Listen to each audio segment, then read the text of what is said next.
Well, first of all, welcome to this Wednesday webinar. My name is Rebecca Lynn Matheson, and I am joined here by adamjdmartin. And today we are going to be discussing how to buy an off-market real estate deal here in Canada. So just to tell you guys a little bit about myself, I work for basically a group of wholesalers full-time. I work with Adam Martin, and what I do specifically with the team is I am the disposition specialist for all of the deals. So we have 6 full-time wholesalers, and that team is definitely growing. So they are all out there finding off-market real estate deals. And what I do is I get to work with each individual, and I get to go through all of the details of the deal and connect every single day to real estate investors like yourselves. So once we have deals, then that process that we go through is what we're going to be talking a little bit about today. Now, Adam, I'll let you talk a little bit about yourself and do a little introduction as well.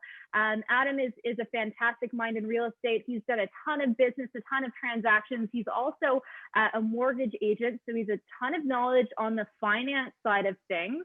But he actually owns and operates our wholesale company, which last year reached 7 figures and is continuing to expand and grow. So Adam, why don't you introduce yourself a little bit to the class, to the group today, and let us know exactly what you do and who you are.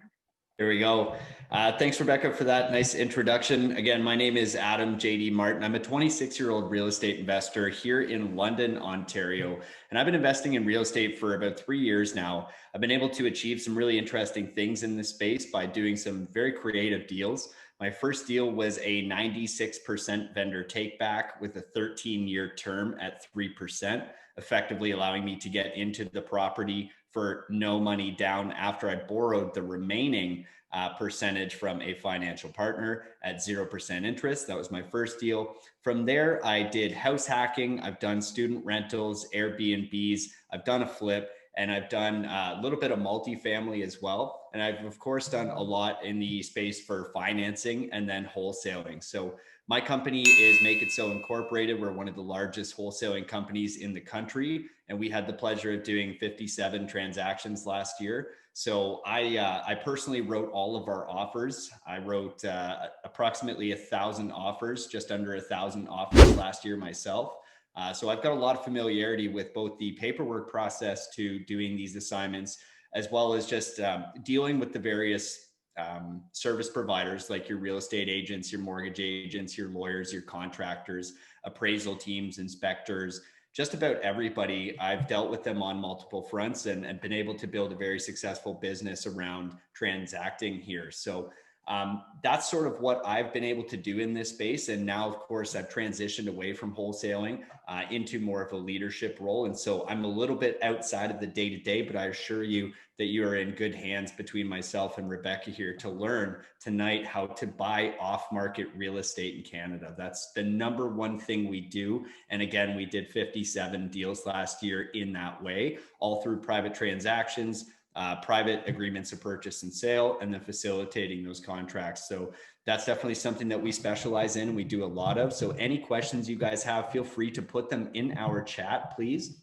And then that can help guide our conversation as we go through tonight's agenda. And then if you want more content, you want to learn more about this stuff afterwards, Rebecca will be sending a follow-up email, but do feel free to come over and follow us on Instagram. That's where I do most of my talking, and a lot of my content finds its way there, whether it's YouTube or direct to Instagram or Cashflow Tribe stuff that we're teaching. So that's adamjdmartin, and of course follow Rebecca as well if you want some great content and updates on what our company is up to. So Rebecca, take it away. Absolutely. Fantastic introduction there, Adam, and hit the nail on the head there with Instagram. So we do a lot of updates and just team posts on Instagram. Another person to follow if you're not already is Matt McKeever. He is the GOAT in real estate investing. So I do a lot of posts myself about real estate and about the deals that we have. I've done many deals through Instagram. So sometimes when we have off-market deals, once they get posted, people actually will respond over Instagram and make it happen, make that deal go through. So Instagram and social media is a fantastic tool. So if you're not on it, I would highly recommend that you change that. Okay, so just to go over today's agenda, so we're going to be talking a little bit about exactly how to go about buying these off-market deals.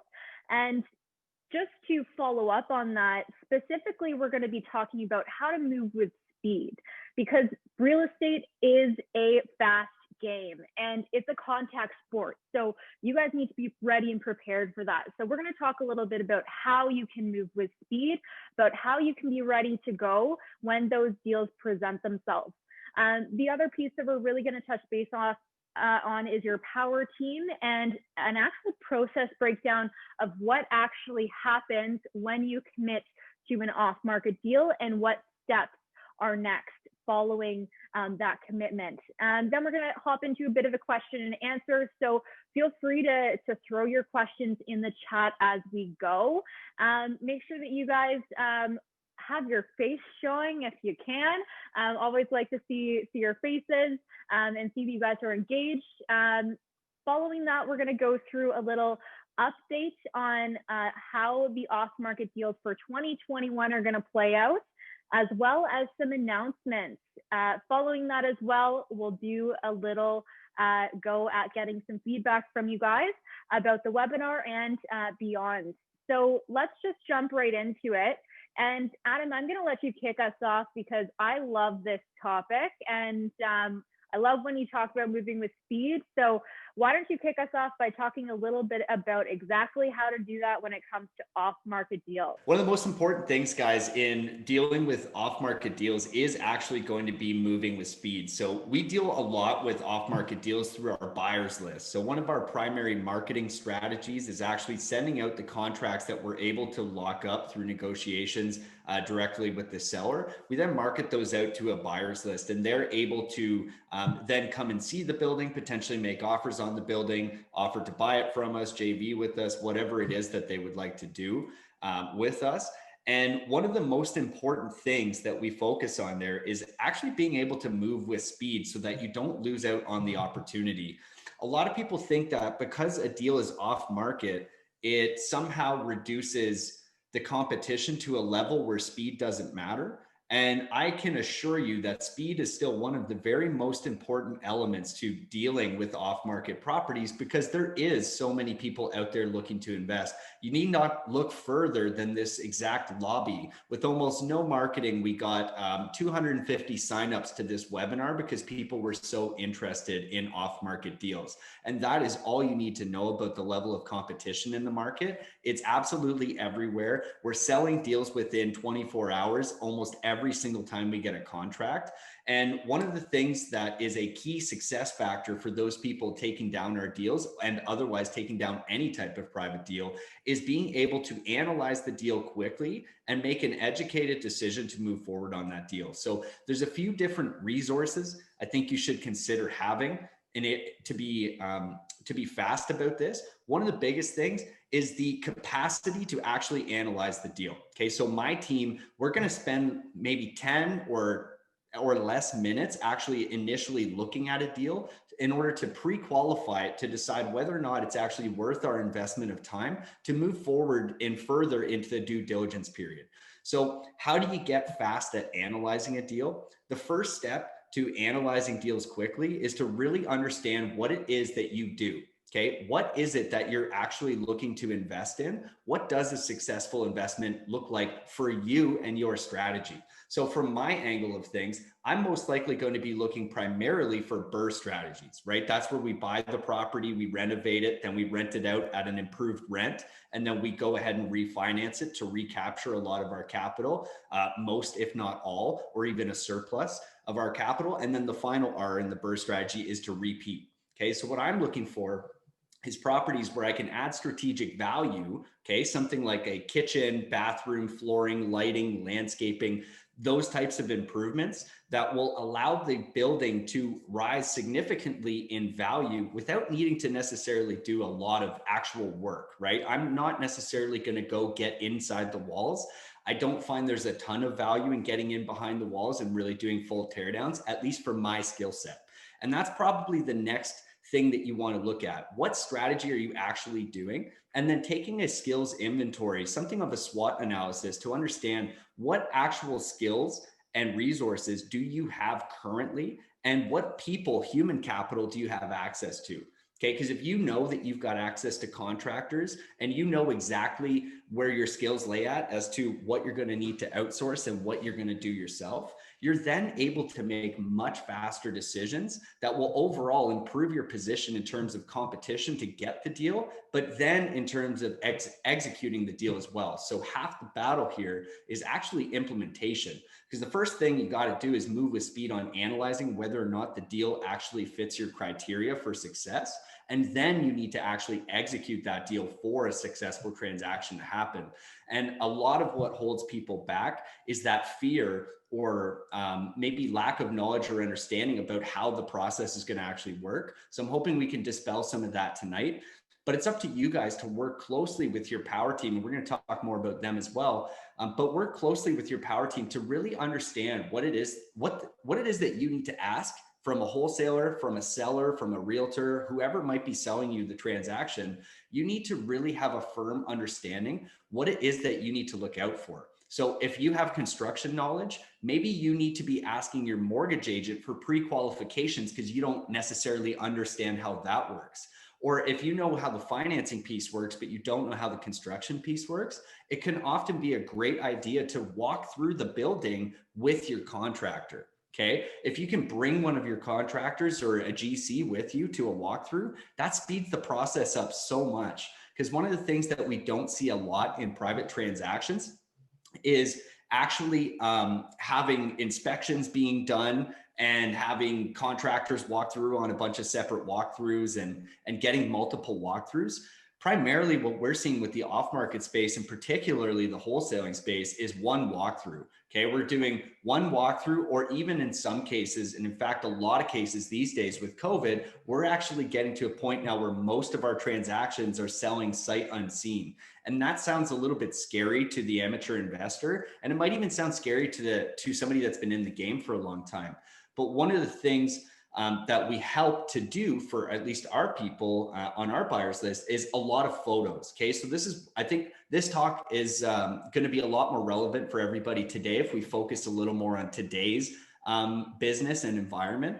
And of course, we're looking at, and I already saw it in the chat here, COVID, right? We've got the lockdown, we've got COVID, we've got this stuff going on. One of the tools that we use to get around that, and one of the tools that's going to really help us be successful in the next coming months, is using a walkthrough checklist. Okay. If you're going to go to a walkthrough, make sure you're getting the most out of that walkthrough. That might be your only opportunity to see the building. So what we're doing is we use a walkthrough checklist that allows us to check from roof all the way to foundation and basement to make sure that we're actually capturing accurate data on that property to then take back to our contractor, or then take back to our power team to analyze. Okay, you want to do it all on one walkthrough. And with COVID, it's definitely possible now to get all of that information over telecommunication, video streaming, things like this. Okay, you could Zoom call your seller, you can use Skype, you can use FaceTime, you can use Facebook Messenger. Almost everything has a video function. Now, I recommend using Zoom because you can very easily record and then download that later. But of course, you could use any other video software that you wanted to be able to have your seller walk you through the building electronically without ever needing to leave your house. And then the real key there that you're going to want to focus on is actually having that checklist. Okay, I've done hundreds of walkthroughs, and I've also forgotten how many bedrooms were in at least dozens of houses. Okay, the minute you leave the house, you're like, God damn it, how many beds were in that building? I already forget. And you think the layout works like that, and then you forget, oh yeah, there was another bedroom in the back. Okay, that happens when you walk through hundreds of buildings. You literally start overlooking massive details like that. So make sure that you have your checklist so that you can instruct your seller to actually walk through the building in a proper way. Okay. And one of the things that we do is we provide all of that data and information for you as one of our buyers, simply right on our data sheet. We do the walkthrough for you, we pre-negotiate the contract, and then we have all that information there prepared for you. But the best way for you, if you're not going to go through us, you're going to go through somebody else, totally fine. Make sure you're using a checklist to be able to check off that you've actually checked out all the elements that are relevant to you and your strategy. And I think being able to quickly analyze deals is one of the best ways that you can move faster through these transactions. And the easiest way to get there is to leverage your connections with your power team. Okay. Get a great understanding. What can you qualify for? What is going to be required of you in terms of turnaround time for your lawyers to be able to close the transaction? How fast can you get that mortgage? How long is an appraisal going to take? If your contractors are going to be involved, what is the cost per square foot of luxury vinyl plank flooring that you're thinking about? For me, all we do is we just use a general sheet with like basic ballpark numbers. Okay. For me, luxury vinyl plank flooring is $4.50 a square foot installed. That's just something that I always know. And maybe it's a little bit more, maybe it's a little bit less, but I'm going to go with that number so that I can roughly estimate what my renovations are going to be. And then I'm going to make a quick napkin math decision on whether or not I want to look further into that deal. And most typically that just looks like plugging it into an Excel sheet and making sure that at the end of the day, before I really start crunching hard numbers, the property cash flows. Okay. If it's not going to cash flow after I refinance it, why would I ever look at it? Okay. Or if it's not going to profit after I factor in the purchase price, closing costs, legal costs, holding costs, improvement costs, and then when I go to sell, all I'm doing is losing money, I'm not going to look any further into that deal. And if I am going to look into the deal for other reasons that potentially aren't financially motivated, I'm going to make sure that I'm going in with a lot of intention. And what I'm talking about there is structuring creative deals. Okay. If I'm going to make a really creative deal in terms of the financing or in terms of the ownership structure or anything like that, I'm going to go in with a lot of intention and then give an A/B offer. Okay. I can give you your cash offer, but it's got to have these specific terms, or we could work together on the price and I'm able to concede on a bunch of other terms for you. Maybe I can close faster, but for a less price, or maybe I can pay more, but it's sometime long in the future when I expect that my market will appreciate. Okay, if you have that data available to you and that level of confidence, why wouldn't you pay a little bit more today for a bit more tomorrow?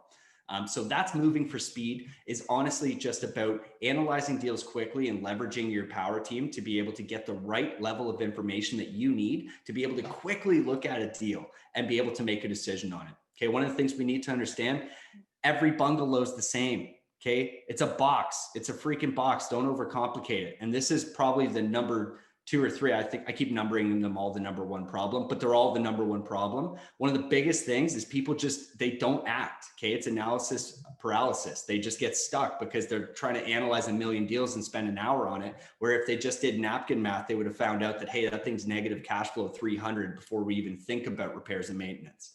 Okay. So that's my little piece of advice for you guys, is to really be quick on that analysis piece. Thanks, Rebecca. Absolutely.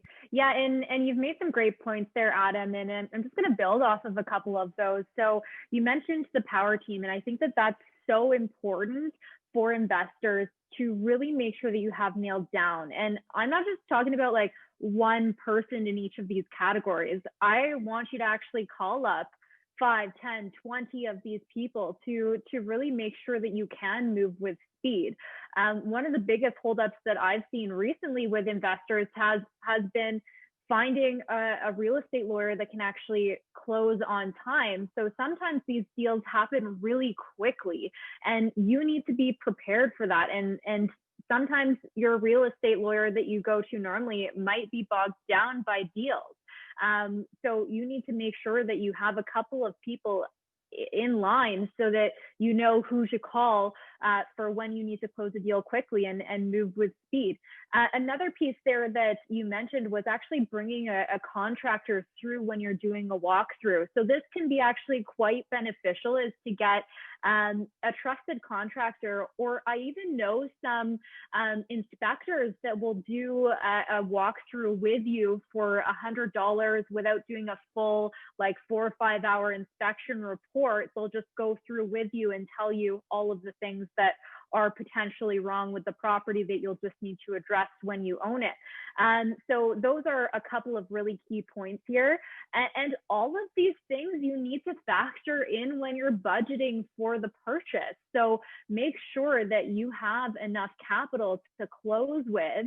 Make sure that you have enough capital for the wholesale fee, but also in along with those closing costs are going to be fees associated with that real estate lawyer. There's going to be fees associated with having an inspector or an appraisal done. There's going to be fees if you're going to end up flipping and relisting the property to go through an agent if that's the pathway that you choose. And you have to be prepared for all of these things and also budget for that when you're buying a property. Now, a couple of people are asking in the chat box about our walkthrough checklist. So what I'll do is just actually highlight a few key items here in regards to the walkthrough checklist that we use in some of the key categories, because it's quite extensive and we're constantly refining this to get even more detailed. So a couple of things, we'll always ensure that we include the building specs, features, lot size, information about anything on the property. So we'll do a full condition of the property assessment on exterior and interior. So that's including windows, doors, brick siding, foundation, driveway, number of parking spots. That's something that's often overlooked. But if you're in a multi-family property and you only got one parking spot, it's just something to consider if you're going into that project. If there's a garage or not, interior, we're looking at the condition of the actual walls themselves. Is this something that you're going to have to redo drywall on, or is it just something that you need a rough paint job on? Is it a lipstick flip or something a little bit more extensive? Within kitchen and bathrooms, we're looking at, again, the condition, what type of flooring is used, the condition of the flooring, what appliances are included as well, and the condition of those appliances, what the countertops are like, cabinets, all of these things. We're actually fully going through a checklist every single time and making sure that we know the condition of all of these things. So make sure you're taking notes on this as I go through if you're wanting that checklist.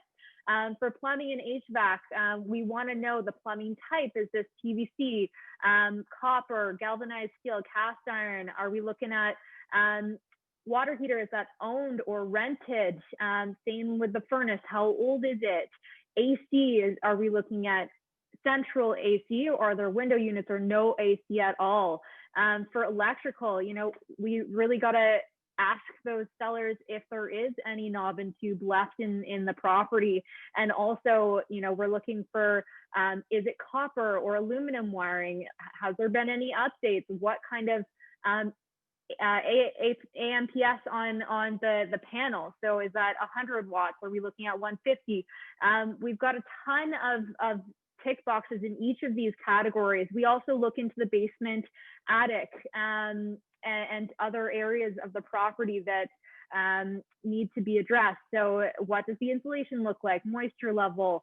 We're looking at potential use in the basement, foundation cracks. Is there anything that we've seen there? Any leaks that are visible? Is this basement finished or unfinished, partially finished? Is there potential for a separate entrance, or does that already exist? So these are all the types of things that we look for when we're initially walking through the property. That's just a brief overview to give you guys an idea of the level of detail. Now we do go more extensively beyond that, but just to give you guys a rough overview, because there are a few people asking. Now, just to get back into this conversation that we're having here about moving quickly, and just to bridge into this, I really want to talk about what your business plan is. So you need to come in with a very clear business plan, a set of goals, and process to go along with that. Anytime you're looking to purchase a property as an investor, you got to treat it like a business. So in terms of buying emotionally versus buying as a business, it changes things. It changes the way that you look at the numbers. It changes the way that you assess the outcome of the deal. So have you done your homework on the markets?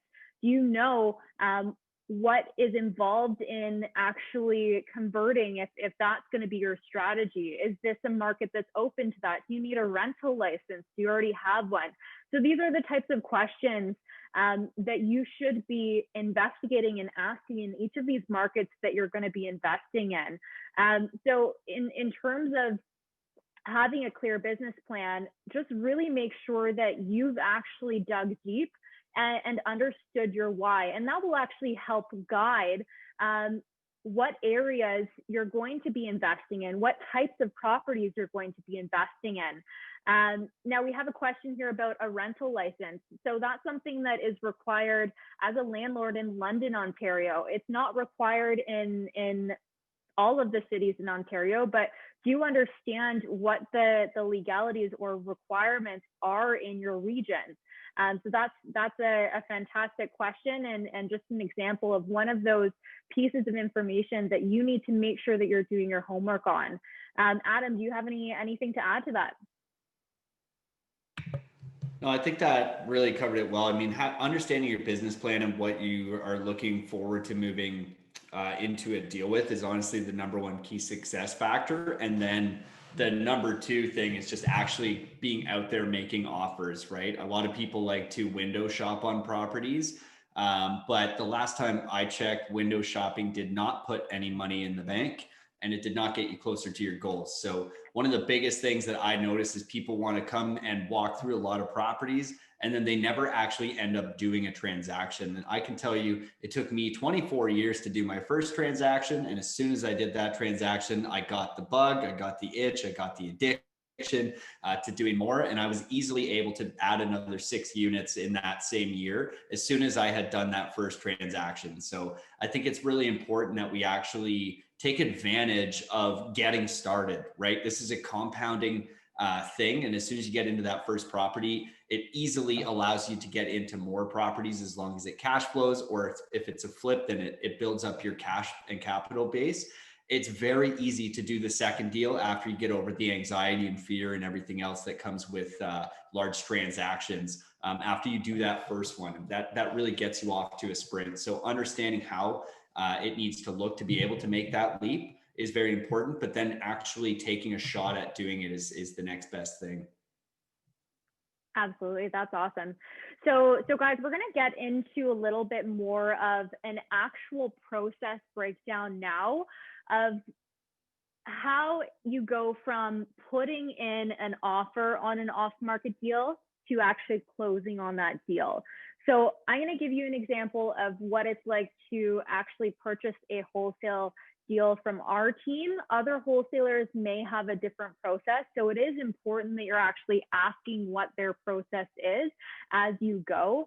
So just to give you a little breakdown, so we'll have our guys, they're marketing, they're sending out flyers and speaking with motivated sellers on a day-to-day basis. And when that seller decides that they do actually want to move forward and sell the deal off market, we'll have an agreement of purchase and sale that is lined up with that seller. And from there, that deal will be sent out. We often send that out to our buyers list. We'll also post to social media. There's a few specific Facebook pages for wholesale deals that we'll post to, as well as there's a fantastic website. A lot of you are probably already on it, but Cashflow Tribe actually has a section where you can post off-market deals. So that's a great resource and a place to find those as well. So once we've posted those deals, what we'll actually go ahead and do is follow up with all of these investors. Now, we have someone just with their microphone unmuted here.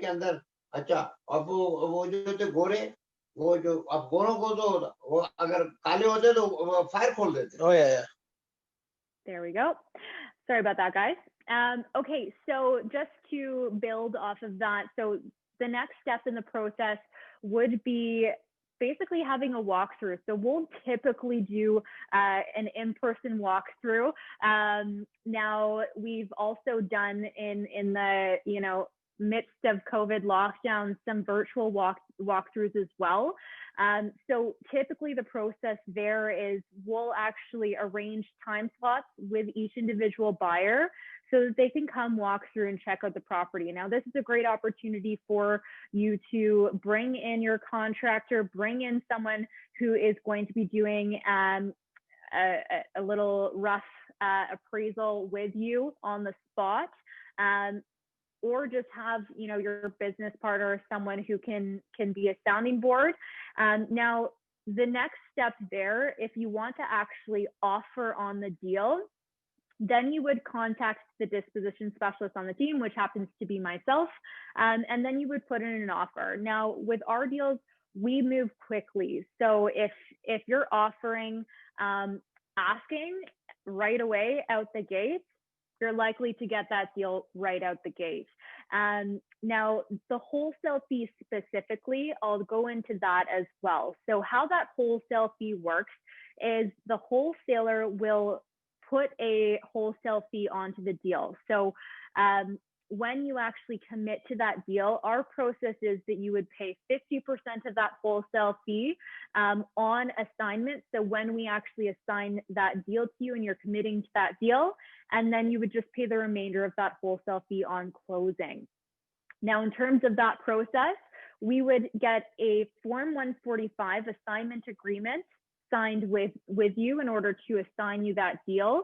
And then you would move forward with that. And key things there is that you need to always make sure that you have your lawyer ready to go. So make sure that you've already spoken to a real estate lawyer so that they can proceed with the deal and ensure that everything closes properly. And they are going to be the ones in charge of communicating with the seller's lawyer and be that person going back and forth to ensure that the transaction closes appropriately. So those are all things that are pieces of the process. Now, one thing to note too is we talked a lot about moving with speed, and we talked a lot about having everything lined up and ready to go. And as you've seen, there's a lot of interest in this topic. There's a lot of interest in off-market deals, in real estate investing in general. So if you have an investor who's done their homework, they know what to look for in those deals, they know the area really well, then they can move a lot faster than you. So if you are someone who wants to get these deals, just make sure that you're ready to go when those deals come out. Because I've had deals done over Instagram where we had a walkthrough booked the next day. I had someone message me and say, I will give you the wholesale fee right here, right now. I want this deal. I don't want the walkthrough to happen. And at the end of the day, we're just trying to get these deals done. So that person got the deal because they were ready to move with speed. And so we ended up not even having that walkthrough the next day because that person was ready to go and they put money down immediately. So these are all things to consider, is that it is competitive in real estate. It's a contact sport. So we're really talking about this today because it's important, because this is the world that we're in, is that right now the market's super hot. So you need to be ready to go if you want to get these deals, especially those deals that have a margin on them. So in terms of steps, once you have that all done, you've been assigned the deal, then you have to make sure, well, hopefully you've done this beforehand, but you really now have to make sure that you have your financing lined up and ready to go before that deal closes. So ensuring that you have already talked to that mortgage agent, that you have already lined up your financing, been pre-qualified for mortgages, got that private financing, whatever that is that you're doing, ensure that you've talked to those people. Now, you do have some time in between that assignment and closing typically, but a lot of wholesale deals actually have a really quick turnaround time. So instead of a 90-day closing, you're looking at sometimes a 30-day closing. I've even seen a 2-week closing or even a 1-week closing, because a lot of these sellers that we're dealing with are extremely motivated and they have a reason for wanting to do this transaction off market. So a lot of them want to be able to close with speed and get the deal done. And that's why they're moving this direction.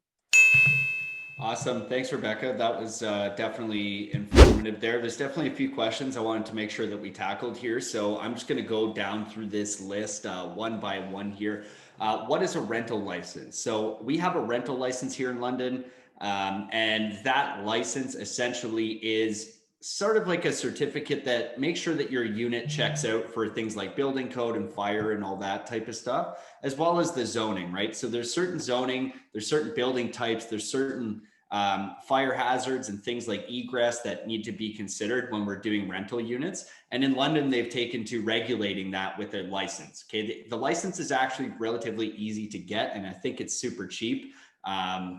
I'm going to be honest with you guys, I've never gotten one here, so I'm kind of in the bad books for City of London. But you know, it's one of those things that you probably should have, and it's a small cost, so you might as well play by the book and get it. I avoided it because I was always doing short-term rentals and I never had to get it. Now, that being said, you're actually supposed to have a rental license in order to do the short-term rental in the house. But again, I never got around to it, so it's not the end of the world. Some people were asking as well if those exist in other cities and other locations. Yes, I'm certain they do. So if you are going to be renting a property or being a landlord in a city, I really do recommend that you check out the bylaws of the city that you're thinking about investing in. And probably before you go ahead and invest in any city, you're going to want to take an opportunity to actually check out the city itself by networking with existing investors. Okay, somebody that's investing in a city actively is going to be able to tell you a lot of the tips and tricks, pros and cons about any market, and probably be able to give you some more pointers that you wouldn't necessarily know. I'm assuming most of you in this chat are not from London, Ontario, but there's an example I always use about London, which is a bit of a local thing. So there's two different neighborhoods. There's Woodfield and there's Old East Village, and they're split up by one street named Adelaide. Okay, and Adelaide is this busy, kind of grungy, a little bit of a terrible street, but it really splits these two worlds in half. And on one side, you've got this hip, cool, cultured, organic feeling neighborhood. And on the other side of Adelaide, you've got this more sort of bespoke and old Victorian houses and very large, and quite often they're very beautiful homes. And one of the examples I always like to use, if you're not from here, it would be very easy to think that a street address, just a couple numbers down, you know, on either end of Adelaide would make or would be the same thing. But it actually makes a very big difference. Okay, if you're in Woodfield, you're immediately going to be worth thousands and thousands and thousands, if not $100,000 more for the exact same house that you might find east of Adelaide.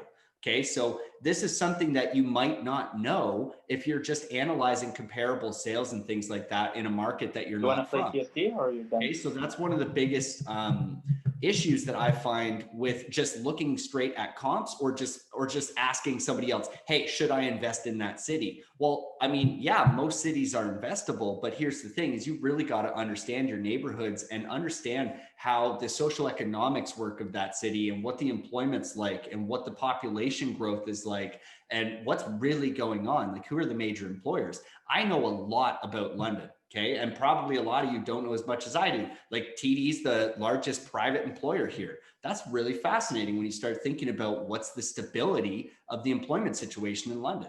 Well, it's actually very, very, very stable because we've got a lot of healthcare. We've got like 3 major hospitals. We've got 2 schools. We've got the largest employer being TD Bank of all people. And we've got a little bit of manufacturing and agriculture to supplement some of those more soft things, along with a big tech migration from the Golden Horseshoe and the general KW area there, the tech corridor. A lot of that stuff has come down here to London. So that gives me an extraordinary confidence in buying properties here, which is something that you might not have if you're just asking somebody online on something as simple as this, like, should I invest in that city, right? Or do they have a license, right? If you don't know these things, you should really dig a bit deeper and ask somebody that's investing in that city currently, okay, who's currently making money there. So that was one of the questions I wanted to make sure we got through.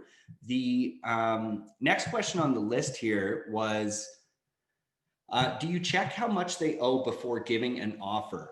Okay, so I think what you might be referring to is pulling a per view on the property. Okay, so there's a couple resources we have available to us to look at properties and what we would value them at. One of them is looking at the per view, okay, which is a software and a service by TerraNet, who also owns Geo Warehouse. Now, your realtor is going to have access to Geo Warehouse, and they're going to be able to see some information like the lot size, the lot description, the previous owner and what they paid for the property, what the current owner paid for the property, and various other information about some of the demographics and social economics of the neighborhoods are packed into a full geo report. And then there's Purview, which is what your mortgage agent will have access to. Okay, now what that actually tells you is what financial products and things are registered against the title.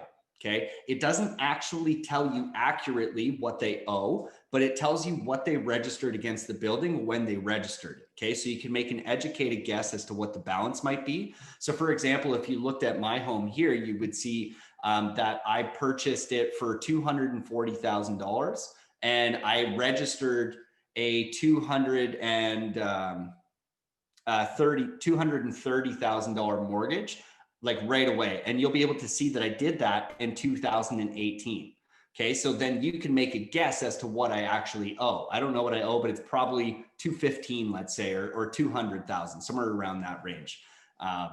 Just given that my payment is $1,250 a month and my interest rate's 3%, right? So you're gonna have to do a little bit of guessing if you're gonna be looking at purviews to guess what they actually owe, because you don't know what rate they got the mortgage at. Okay, you know that I got it for 3%, but you don't know if it's just a random stranger what they actually paid for that mortgage. You can make some good guesses. If it was refinanced or registered recently, some of the rates that I'm seeing on a daily basis are 1.7 to 2.2%. A lot of people are falling inside that range, whether it's A or a B lender. So very cheap money these days. So you could expect that if we're looking at mortgages in the near future and trying to think, what does somebody owe? Well, they might owe less than they otherwise would have if they registered a mortgage previously where they had a higher interest rate. Okay, because obviously our balance owing is a function of principal and interest being deducted from a monthly payment. Okay, so yes, we kind of check it if we're going to make an offer for a vendor take back, but that's certainly getting more advanced than what this quick webinar is going to be able to go through tonight. But yes, what they owe can potentially help you out to make a better offer. But one of the better strategies, instead of just making a guess, is just ask them, hey, what led you to sell your property today? Okay, nobody wakes up and sells their house. Nobody. It's too big of an asset. It's too much money. It's too big of a life decision. It's too much of a big life change. Okay, you do not wake up and think, I'm going to sell my house today out of nowhere. No, you talk about it, you discuss it, you probably argue with it. Your wife yells at you, your husband yells at you. She reminds you every day that it was a bad decision to buy there anyways, and you shouldn't have bought it because it has the leaky toilet that you said you were going to fix, but you didn't fix it. And it's been 7 years and now we still haven't fixed it, right? And they've been doing this for 12 months before they talk to you about actually selling. And so the thing is, you know that something happened, right? What happened? What changed in your life to lead you to sell? And what made you do it today? Okay, now we can start having a better conversation. Oh, well, we're actually going through a divorce. Okay, awesome. Let's talk through that. I prefer if we had both of you guys in the room so that I don't have to do this talk twice and so that everybody's on the same page. But let's talk through that. Okay, or maybe it's job loss or moving cities or downsizing. Awesome. What kind of goals do we need to have satisfied here? Where are you looking to move?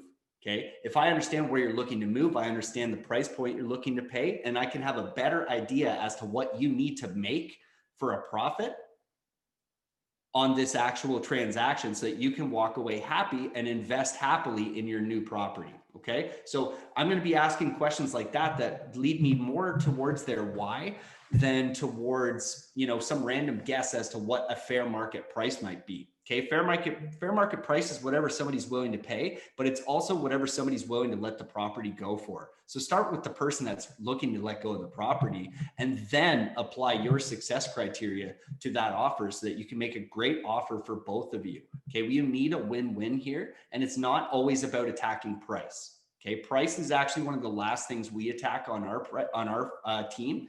We do often negotiate hard on price, but that's not the first thing we go for. we first look to understand what it is exactly that our seller is looking to have achieved so that we can satisfy some of those terms before we attack the price. Okay, I can get you help on price, but I need my terms. Or if you need specific terms, awesome, help me out on the price and we can make that deal happen. So again, like Rebecca mentioned there, in one particular occasion, we had a transaction that needed to be closed in 9 days.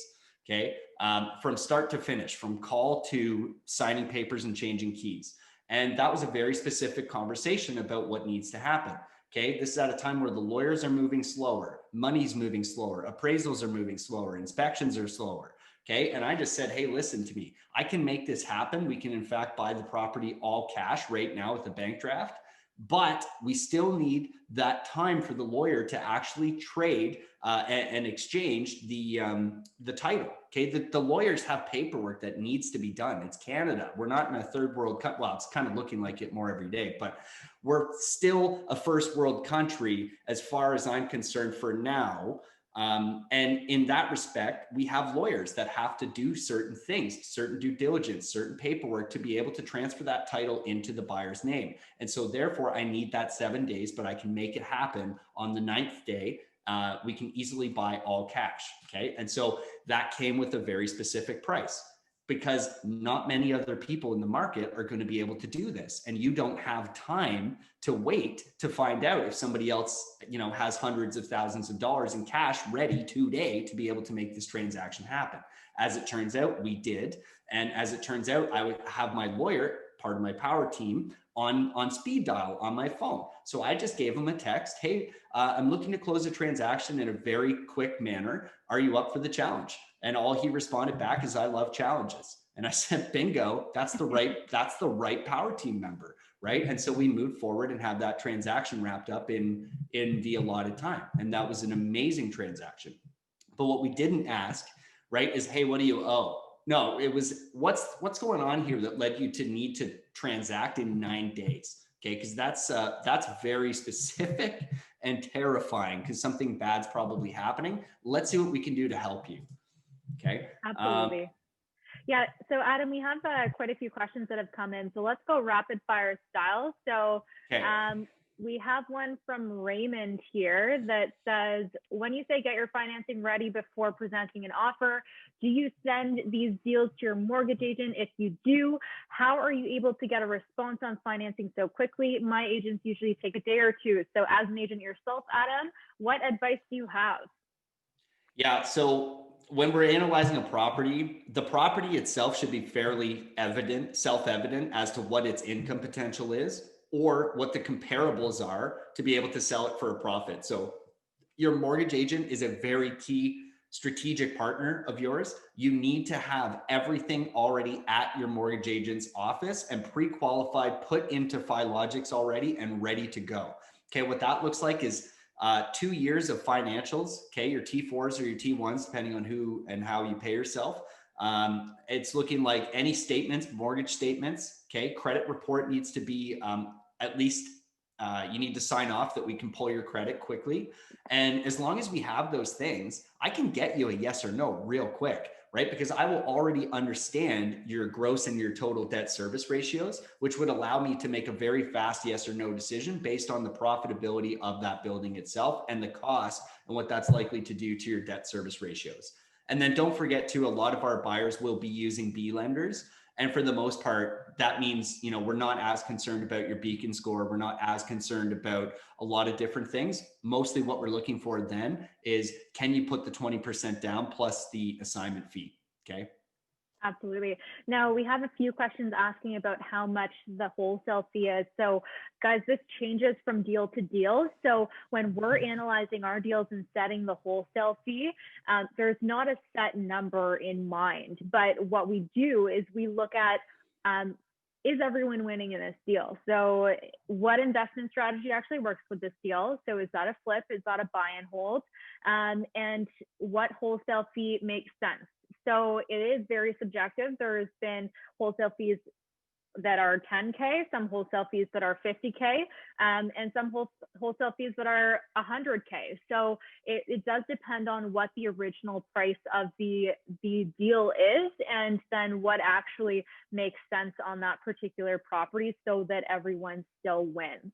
Now, next question here, you already touched on the rental license in London. So the question following that is, what should I do as a buyer when the mortgage lender appraisal value is less than the purchase price, Adam?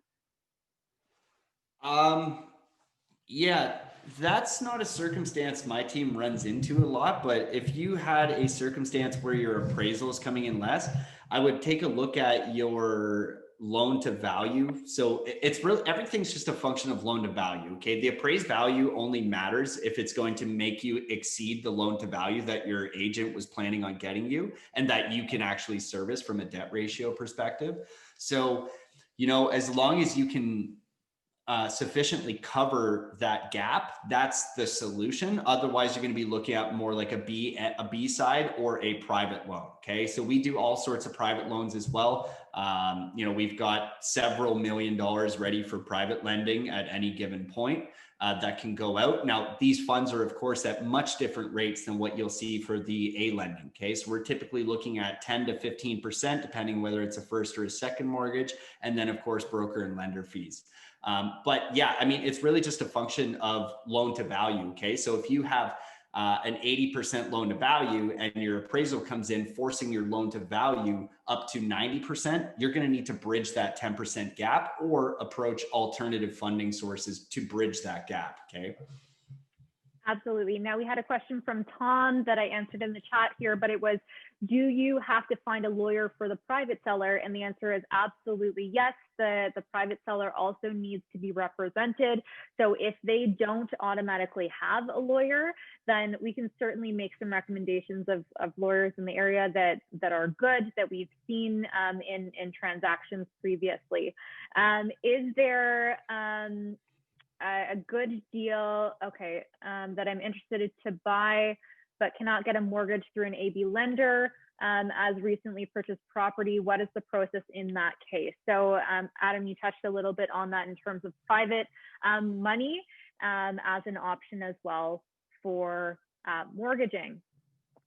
Okay, what would be a TLDR?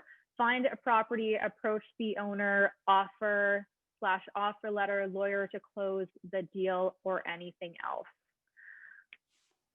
I don't know what TLDR means. I'm not with the cool kids, so I'm not hip enough, but I'm sorry, guys. Jonathan, do you want to? I feel like that's an acronym. Yeah, do you want to unmute yourself? I know. You want to mute yourself, Jonathan, and just go ahead and ask that live and just clarify what your question is? Sure, no problem. For all the cool kids, TLDR is too long, don't read. Sorry, it's a bad reference. Okay. If you guys were to sum it up, just to move away from diverging and converging on the main point, what would be the top for a private deal in one sentence? What would you describe? We're doing closing a private. The top what? Sorry, which element? Oh, just simplify into one sentence in the past little while. What would be the very simple, concise way of how to close a private deal? Okay, so here's how you close a private deal. You've got 3 different pieces of paper that are going to be required. There's a Form 100, the agreement of purchase and sale. That needs to be fully signed. Okay, that's the agreement of purchase and sale between you and yourself. Yourself and the seller, excuse me. Okay, and then if it's an assignment, you will then need a Form 145, which is the assignment of agreement of purchase and sale, to be fully signed by your assignee, which is you, the buyer, and the assignor, the wholesaler. And then finally, if there's no Form 145, it's just you and the seller, you need a Form 100, the agreement of purchase and sale, fully signed. And then you need to waive any conditions that you would have put on that offer. Now, to get to that point, there's a whole funnel. Okay, lead generation, marketing strategies, networking, connections, making offers, presenting offers, negotiating those offers, and then probably losing out on a lot of those offers. So in one sentence or less, you need a signed Form 100 in place. And that's how you buy the thing. So you can look up the Form 100 on AREA's website. That's the actual contract you're going to want to use. Very simple, easy to fill out contract. Anybody could do it. I can even do it, which tells you a lot. And then, if you're going to be approaching private sellers, how do you do that? We send out flyers, hundreds of thousands of flyers. Okay. We've sent out 370,000 flyers this month. But another way that you could potentially do it, maybe pre-COVID or post, would be door knocking. We've had a lot of success with door knocking.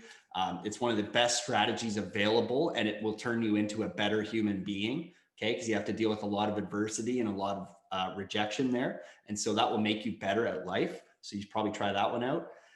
But otherwise, it'll be generally broad networking within whatever rooms are available to you, right? Facebook groups, posting on Facebook, maybe making a Kijiji ad that you're looking to buy a property, and reaching out to maybe people that already have Kijiji ads on Kijiji. Okay. Hey, it looks like you're trying to sell your house. I'm trying to put a deal together. This is what I could potentially offer you, and then get that Form 100 in place.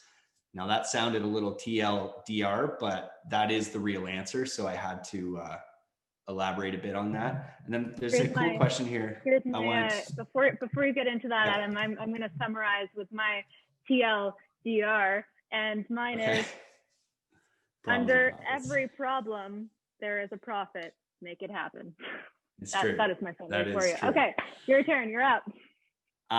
Okay, so Luke said, thanks, Rebecca and Adam. I'm currently living in Sudbury and have a fourplex. Right now, goal is to burn my property and continue to build my portfolio of income properties, but I don't have the deposit or financing in place to buy my next property. Having said this, I'm interested in becoming a wholesaler with your team and build up some income or deposit to keep investing. Do you have any guidance as to get started with our team? We just filled our team, actually. We just hired 6 new people in the last week. So we are full currently, and I've got my work cut out for me because I'm still learning how to lead a company of 12 people. And I'm just one, barely able to read acronyms guy. And so that's tough work for me. But in terms of building up funds for your actual deposits or to be able to get into that next deal, I would ask, to look in some of the places that some people don't necessarily consider initially. Do you have RSPs? Do you have equity in your primary residence? Do you have equity in your rental property that you currently own? These are definitely great places to look for more sources of income more equity to use as either cross collateral for your next purchase or to refinance and capture that equity back. Okay. Most people, I would bet 90% of the people on this call are sitting on a ton of equity in their homes. Now the money's very cheap. It might be an interesting time to reapproach your mortgage agent and consider a refinance. Okay, as long as you still have a job, you still have income and your credit's okay, they are dishing out money. Okay, and even the B lenders are dishing out money. There's more money right now. It's like drinking from a freaking fire hose. You could not possibly swallow the amount of money being poured into this economy right now in the real estate space. Okay, this is the best time there ever has been for borrowing money. It's cheap, it's free. It might as well be free money. They're giving it away at 1.7%. That's not even inflation. It's sickening. Okay. And so you should take advantage of this. Take all that nice school teacher money, bring it in. Bring it in. Come on, man. Drama teachers for the win. Let's see it. I want all that money. And so that's how you're going to be able to do that. So reapproach your mortgage agent or talk to me and I'll offload you to somebody on my team. For sure. Now that leads me into the next question. So the question from Mohammed was, am I correct that 90% of your deals are cash deals by investors? And I would definitely say that is not true. So we have a lot of people who go through multiple different financing streams. So cash deals, definitely some investors choose to close cash, but there's a lot of investors that will often go through a B lender, an A lender. And like Adam just said, money is cheap right now. So why wouldn't you finance it? Free money, do it. Yeah, the next absolutely. question is, how do you find wholesalers in your city? So definitely there's lots of Facebook groups out there. Cashflow Tribe is a great resource as well. They actually have like subcategorized groups and places where you can chat with people in different provinces. So that's a great place to start. Next question as well is, okay, we already kind of talked about forms, so we did answer that. So what clauses specifically are in a Form 145? And Adam, you are our contract specialist. So if you want to jump into that real quick. Yeah, so various clauses between the Form 100 and the Form 145. First and foremost, on your offers, you should always be covering your bases with some sort of exit clause. The primary ones are your financing or inspection clause. Okay, these are very, very important to have. If you're not sure whether or not you're qualified for that deal yet, make sure you have a financing clause on there. The other thing that I like to put on all of ours is the assignment clause, that we're actually able to assign our deals, but something more relevant to you might be the walkthroughs. Okay, we want to make sure that we contractually are obligating our sellers to let us have walkthroughs of the building in the future before we close, okay, for appraisals, for inspections, for contractors, whatever. And so you're going to want to make sure to have some of those walkthroughs on there. So my typical contract looks like an inspection clause, a finance clause, a walkthrough clause, and an assignment clause. And that's it. No funny business about anything else. Just leave the rest of it. If there's junk and debris and shit like that left, amazing. You're already going to have a bin there when you're renovating. Let them leave it. Okay. Don't worry about debris. Don't worry about some of that other dumb stuff. Oh, you got to fix that one little tile on the floor. We're not closing. No, leave it alone. Make it easy for everybody. And then for the Form 145, the actual assignment paperwork, we don't really have a lot of clauses. Ours specifically has a clause that allows us to get a 50% non-refundable deposit on all of our deals, specifically because I'm exposing myself to some risk in having somebody commit to a deal, but then back out of the deal, and then me not as a company be able to profit from that deal. And so I have a 50% non-refundable deposit there. And then we both act in good faith to get the contract closed, so that I get the rest of the 50% and you actually get the contract. So all of this, of course, is done through the lawyers. And so that's a very important thing to note as well, is that your lawyers will actually proofread and go through all this stuff with you. But you should get familiarized with that. So if you're not already in Cashflow Tribe, a lot of these questions that we're seeing in the chat right now are very well answered in Cashflow Tribe by myself, by Matt McKeever, by Ben Mearsan, by Mark Smith, a bunch of really, really credible real estate investors in this space, and specifically in Southwestern Ontario. So, if you're in Ontario, that is the place you need to be. And there's also a fast growing community there for people outside of Ontario, just in case anybody happens to be from New Brunswick or Quebec in here. There's a lot of people now starting to join from those areas, which is just tremendous. And like Rebecca said, there are specialized groups where you can go in there, post. Maybe you want to learn more about Sarnia, Ontario, because you've heard it's appreciating a lot. Okay, there's a group for Sarnia in there. You get in there, you can start having discussions with people that are actually investing there and really figuring out the lay of the land. So that's very important. Awesome. We'll keep going with this rapid fire. So usually, how much do you leave for the flipper? Tom, that completely depends on the deal and how much meat is on the bone. So there's not really a set amount. So as a flipper, it's how much do you actually want to profit, and then go from there. Okay, next question is, never offer first the price or estimate. The one who offers first loses. So just sharing some solid negotiation tactics here. Next one is, I hear mixed info on wholesale fees being a part of the mortgage or separate. So that's a great question. And Adam, if you want to jump into that. Yeah, so short answer here is a lot of A lenders are not going to consider this at all. And there are some credit unions that could potentially consider financing the wholesale fee with the deal. Now, it's not always going to happen. Quite often, we're going to see that fee come in cash. Okay, so you're going to have to raise that cash somehow. You could register a second mortgage. You could do whatever to be able to come up with the fee. But generally, it's going to be cash. I am personally on a crusade to talk to every goddamn business development manager in the country that deals with financing to be able to get our fees financed, because we did somewhere in the neighborhood of $20 to $30 million of real estate last year, and all of it had built-in equity all over the place. And so I see no excuse, no reason why you wouldn't lend on this in the exact same way that you lend on a real estate agent's fee. Okay, so I'm working personally to attack some business development managers to get in front of them to actually make this happen. And so I will keep you guys updated. If you want to follow me on Instagram or on my YouTube channel, stay in touch because I will fix that problem. But currently we do, if you go back again to that YouTube channel, I posted it in the chat already, but it has a video where we talk about how you can finance any property that you want in Canada under $800,000, okay, for only $20,000 down. Okay, it's a mortgage investment company that's offering what looks like a private mortgage, but they will also finance all of your closing costs, all of your assignment fee, and the purchase price. Okay, so these guys are going really hardcore. They're not so much concerned about loan to value as they are about you showing that you have the capacity to perform your renovations and actually do the construction and follow out a business plan that you laid out for a specific property. And they're really cool because it's expensive money. It's 15.5% plus 2% for the fees.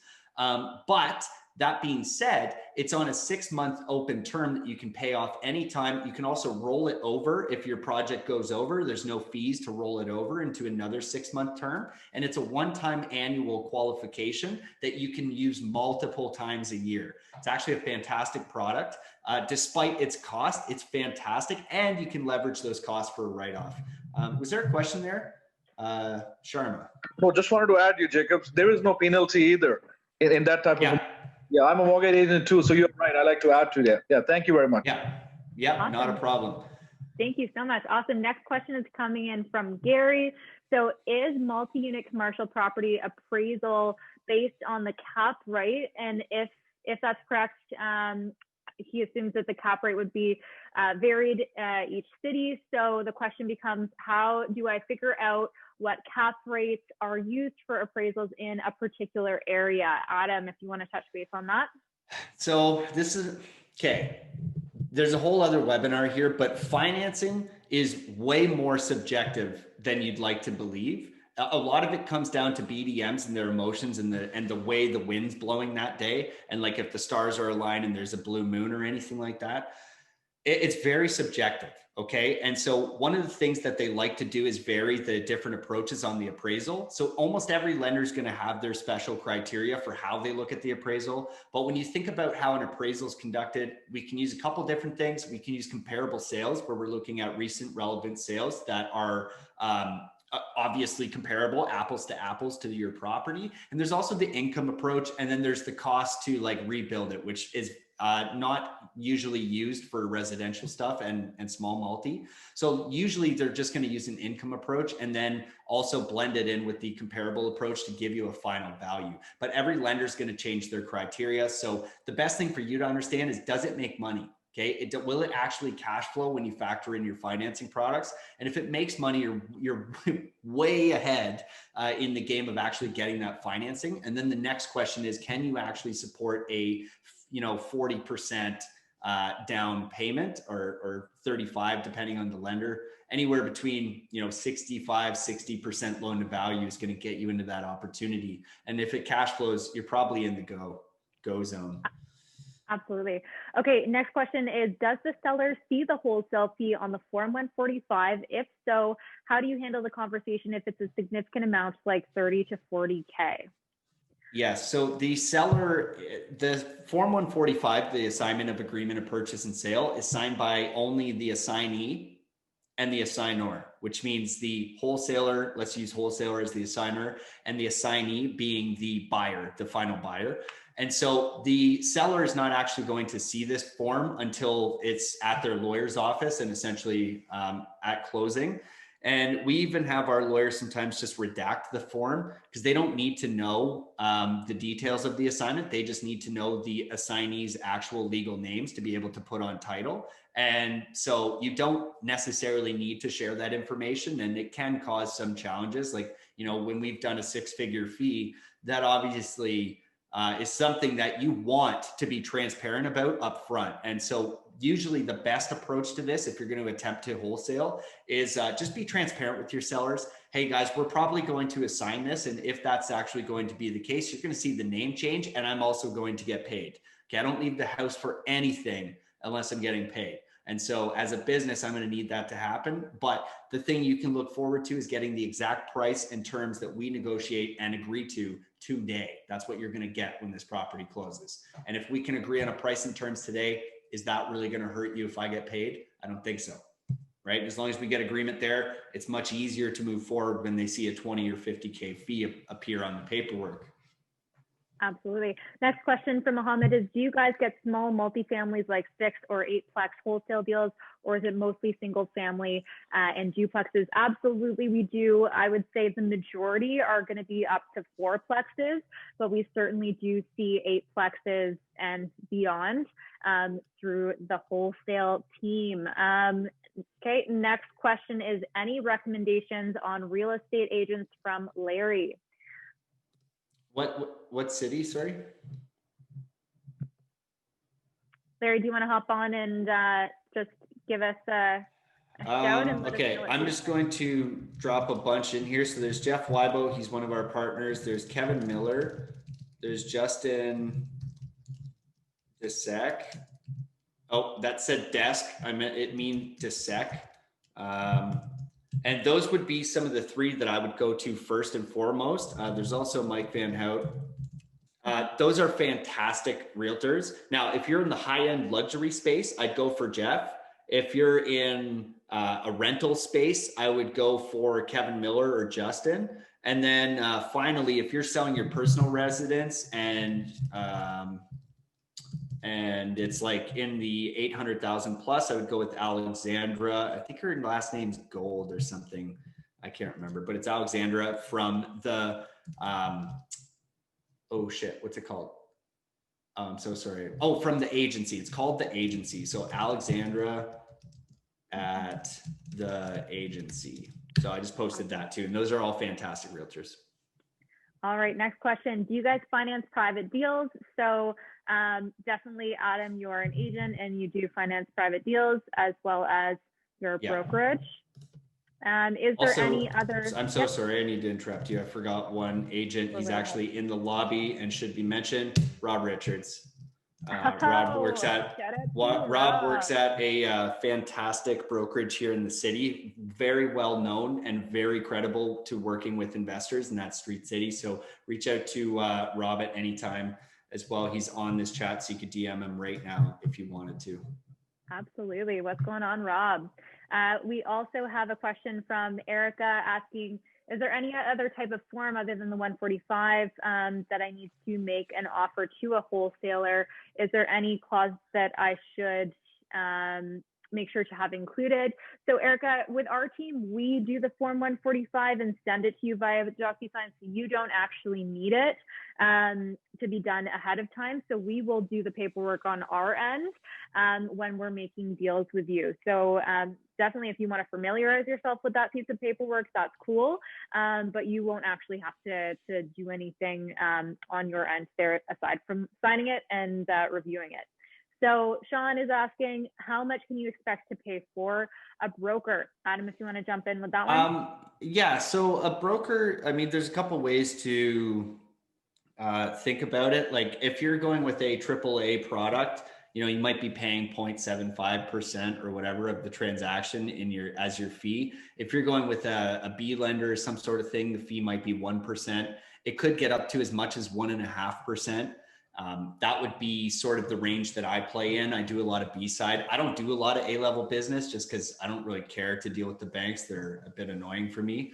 And so I mostly charge 1% would be my average fee. Sometimes it's 1.5 on privates and stuff like that, as high as 2, I guess, on a private. But otherwise, that's generally, you're going to be inside that range. And it should be very clear based on which product you're going with, what your fee will actually be. And that's something that your agent will be able to easily disclose to you. Absolutely. Next question is, who signs the removal of conditions on the original agreement, the assignee or the assignor? So to clarify, that would be on the original agreement of purchase and sale. So that would be between the seller and the assignor, so the wholesaler. Okay, Sean is asking, is it a fixed cost or does it vary per deal? I assume, Sean, you're talking about the wholesale fee. It does vary per deal, so it's not a percentage, so it is a fixed number, but it's not the same every time. The two forms were the 145 and the 100. Deshaun is asking, as an investor, what are both of your thoughts on investing in multi-units in university/college towns with a population under 8,000, but very high cash flows? Example would be 600 and with cap rates of 9+. Yeah, I mean, that all sounds fine and dandy as long as the students are going to continue to be there forever. With a population of 8,000 or less, your microeconomics are very poor, most likely. I mean, your largest employer there is going to be the school, and the second largest is going to be the Tim Hortons. And like, that's not a huge leg to stand on. So you will run in likely to financing issues with that type of a product, because 8,000 people is not a lot. And so a lot of the large lenders are going to step out. Now, if there's a good local credit union, you've got a great opportunity there to get your financing. Privates potentially would do that as well. But from an investment perspective, you know, I don't personally like it. Although it would cash flow nicely, I'd rather go to somewhere of a similar status in terms of cap rate and cash flow, like maybe up north further, where at least there's something else. There's more people, so that if things go wrong, that school decides to move or something happens there in the education system. Maybe they decide, hey, you know what, COVID really enlightened us to the idea that online education is possible or whatever. And then all of a sudden they pick up and move because that operation costs them millions of dollars a year. Well, shit, now you've just lost most of your profitability. And then what's going to happen immediately is a lot of people are going to try and leave that city. We all know what happens when you've got an excess of supply and not a lot of demand, right?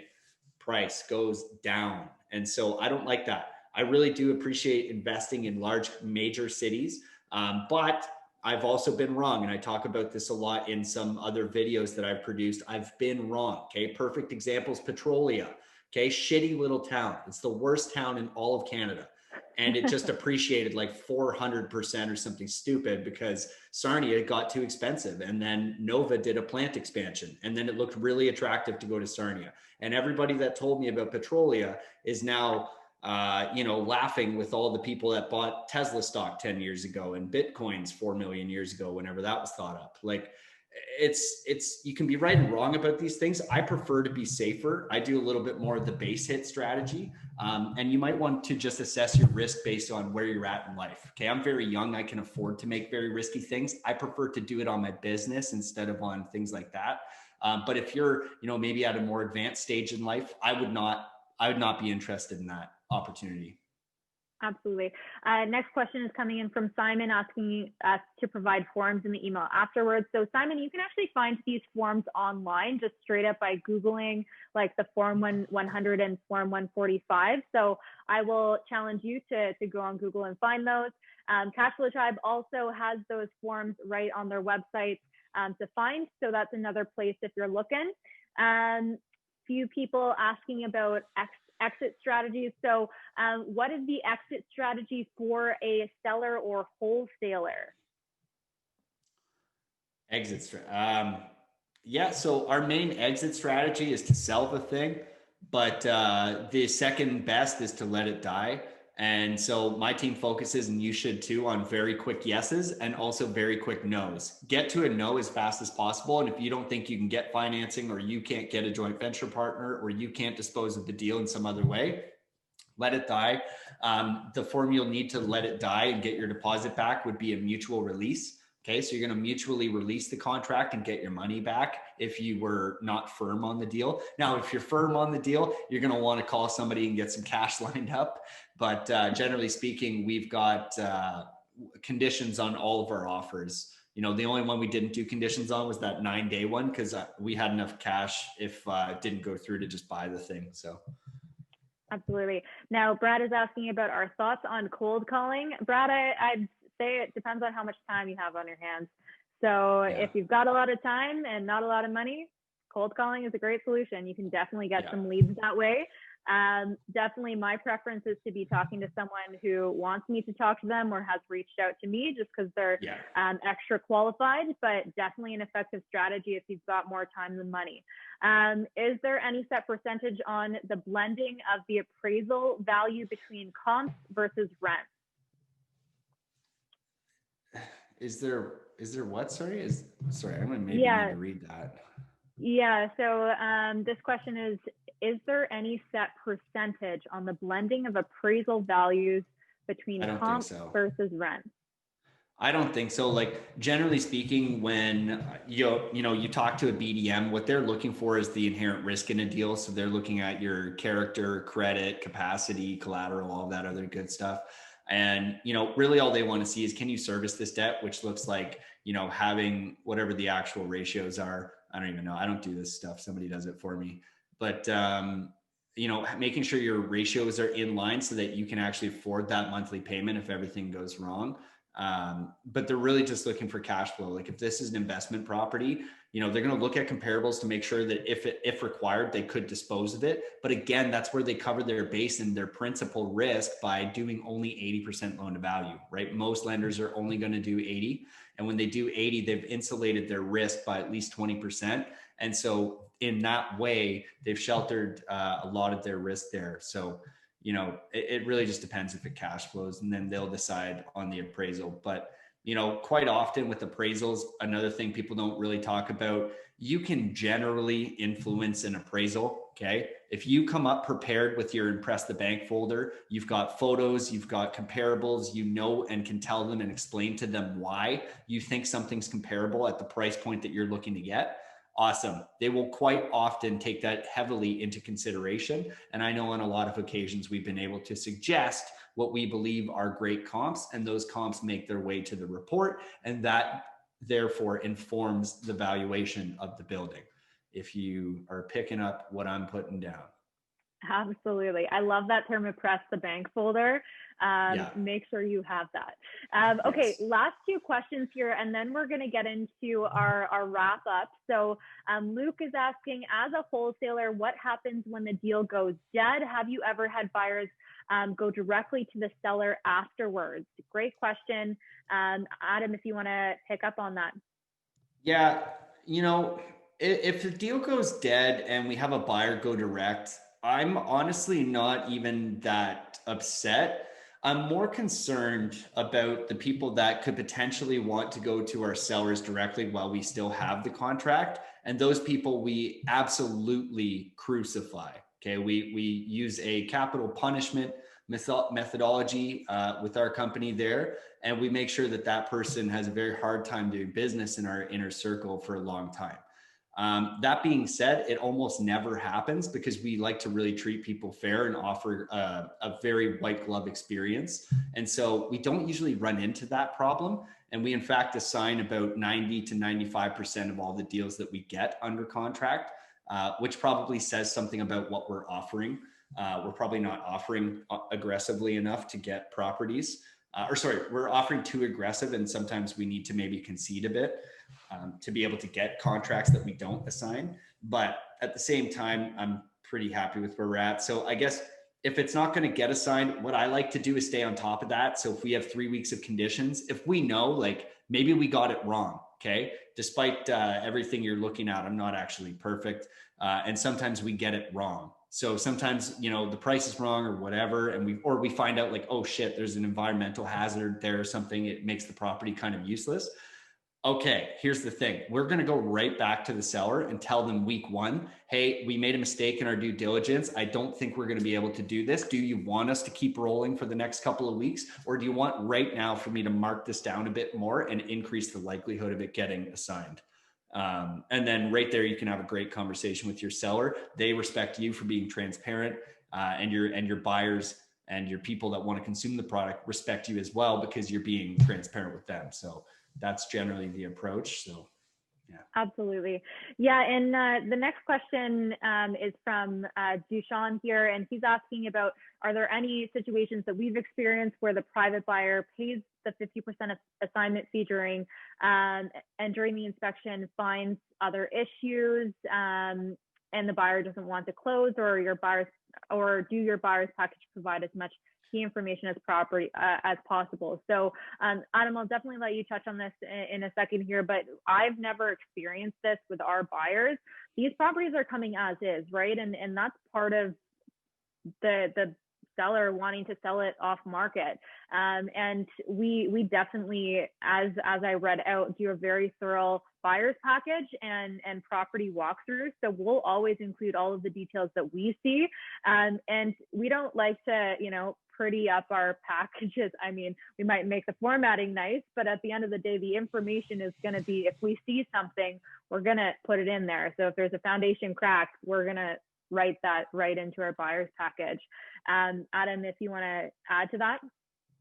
Yeah, the reality is, guys, that the value of the time for my guys is extraordinary. Okay. They get paid very, very, very well. And so they've learned to value their time a lot. And so we don't really see any value in not disclosing things, because what can easily happen there is somebody accepts a contract with a given set of terms, and then they see the product and they go, what, this isn't what we agreed to, or I didn't expect to see this, or this wasn't on your buyer's list, or sorry, on the package. And this is news to me. That all that does is set me back days, right? And it also ruins that relationship. So I have absolutely no interest in that situation. Now, what could happen is potentially something has happened since we've walked through the building and locked it up. Like we ran into one time, you remember that Sarnia deal? And the next time we went back for a walkthrough, there's a goddamn swimming pool in the basement. And I'm like, what happened here, dude? This was dry when I was last here. So you didn't disclose to me that, this turns into freaking marine land every time it rains. Okay, cool. And to be honest, I did the walkthrough, so I know it was done right. There was no moisture down there. There was nothing to that effect. And so maybe this was a freak thing. Maybe it just so happened, but right away we just said, like, man, odds of this happening, almost nothing. And right away canceled those walkthroughs and then got those people deals later. So I have no time for not disclosing things. Same. Absolutely. Awesome. Well, thank you guys all for your questions. We're just going to wrap a few things up, and I'm going to touch on a couple of things. So as we've very thoroughly explained, we work with wholesalers. We are wholesalers, so we have deals. So a couple of places where we have deals. So we actually also are focused on the cottage market right now. So lots of opportunities there in 2021 in the cottage world. So there's going to be a ton of opportunity there for investors to take advantage of in 2021. So if you want to be on that private deals list, make sure that you do sign up for that. That's cottagebuyers.com/private deals. And most of you are probably already on our main private deals buyers list. That's just mattmckeever.com/private deals if you are unaware of that. And announcements. So as we mentioned, our team has grown and expanded quite a lot in the past few weeks. So expect to see some new faces in the click. And we are still looking to grow. So we're looking to hire some more admin positions. So if you can think of anyone who you would recommend that would be a good fit, feel free to DM myself at Rebecca Lynn Matheson or at adamjdmartin on Instagram, because we are definitely always looking for great people. One thing that I did want to share with you guys here too is just our Problems or Profits merch. So we're doing a fun little relaunch of our Problems or Profits merch for 2021. So it's all up on the website where you can find it. So I'm just going to pull up the website to show you guys. So this is on Matt McKeever's webpage, which you can see right here. And there's a bunch of merch. We even have some masks very suited towards the times, Problems or Profits. So you can rep your Problems or Profits mask in any of your walkthroughs of our private deals. We also have some awesome swagger here, so feel free to check that out if you don't already have some swag. And a couple other things just before we let you guys go. Thank you so much for sticking to the end. If you're already on our buyers list, we will be sending out shortly towards the end of this week a follow-up survey. So if you're on our buyers list already, you would have already gotten a full survey to fill out, but we're going to send out another one to start the year off so that we can update and just check in with what types of properties you're investing in, what markets you're looking, and also just get a little feedback from you guys. So these will all be included in the email following today's webinar. So thank you guys so much for joining us on a Wednesday night, and it's been a pleasure. Thanks for carving out some time out of your day to stick it to the end. So here is where you can find both Adam and myself, our Instagram handles here at Rebecca Lynn Maston and at adamjdmartin. So Adam, I'll pass it over to you just to close us off. Yeah, awesome. Thanks again, guys. I really do appreciate your time. I know there's all sorts of things you could be doing, but tonight you decided to invest in yourself and get closer to the profits and solve some of those problems that are holding you back. So if you're looking forward to more of this content, you want to see more of us, you feel free to go over to that YouTube channel I shared and subscribe there. You'll see a lot more of our daily team activities and what I'm posting on that channel. And you can look forward to more of these. Every single Wednesday, we're going to be out here doing this totally for free for you guys. There's never going to be a cost on these, and we're going to continue hosting great content. So we do appreciate your feedback. Please do fill in that survey. And again, thank you all so much. Have a beautiful night.